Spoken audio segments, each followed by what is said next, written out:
Elimizde bir tane 2002 model Mini Cooper var. 1.6 motor. Aracımız tekleme yapıyor. Müşteri şikayeti. Aracımıza baktık arızalarına. Motor yağı fazla koyulmuş araca. Evet, gördüğünüz gibi bujiler yağlı. 4 tane sparkluk ateşleme bujilerini değiştik. Çalıştırdık. Her şey normal. Araç ısınınca tekleme yapmaya başladı. Yüzde ekranda görünüyor.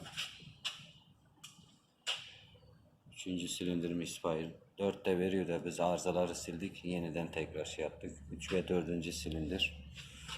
Ateşleme arızası veriyor. Misfire tekleme. Kompresör testi yapalım dedik. Hiç marşa basmadan direkt testi başlatalım dedik. Evet, şu an testi başlatıyoruz.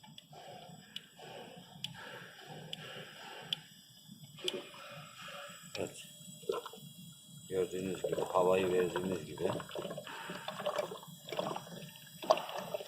Evet. Zaten şurada görünüyor. Yani biz bunu biraz daha yükseltirsek sıfırlayacak. 90 piyasayla olması gerekiyor. Silindir kaçırdığı için şu an. Şurası bizim kompresörümüz. Şu bizim giriş havamız. Buradan biz havayla test ediyoruz. Şu an giriş havamız. Burası da bizim motorun kompresör sıkıştırma yeri. Şu an baya bir kaçık var yani.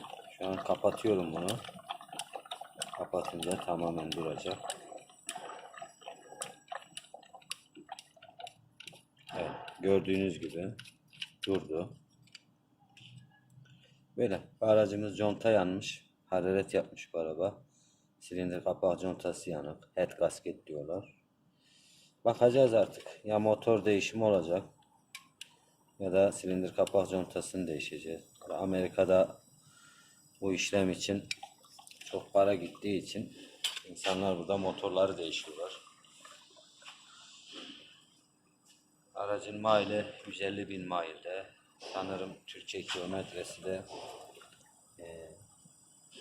200.000 kilometre daha üstü de olabilir. Mail hesaplamadım da. Bu kadar. Teşhisimizi kısa yoldan çözdük. Marşa basmadan, şey yapmadan motoru pistonu en üst ölü noktaya almak şarttır. Buradan hava basıncı şu an kaçak olduğu için şey yapmıyor. Normalde başka bir araçta biz test yaptığımızda pistonu üst ölü noktaya aldığımızda, bunu açtığımızda, havayı içeri verdiğimizde silindirlere motor dönmeye başlıyor. Kendiliğinden pistonu hava basıncından pistonu aşağı itiyor. Motor dönmeye başlıyor. Bu işlemi yaparken motoru kranktan sabitlemek lazım. Anahtarla tutmak gerekebilir. Bunun dışında valve kaçağı olduğu zaman zaten hava filtresinden kaçırır. Şuraya açtığımızda yağ buharı buradan şu an var, gördüğünüz gibi. Hem sibop valfleri gitmiş. Şu an sekman da gitmiş bu arada.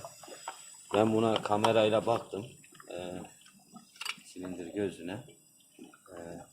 Gömleklerde sarma vardı. Yani conta yanık olduğu kesin, ben şey yaptım. Ben bunu test amaçlı gösteriyorum sadece. Araç zaten çalıştığında kendini gösteriyor. Bu kadar. Beni izlediğiniz için teşekkürler. Bir sonraki videomuzda görüşmek üzere.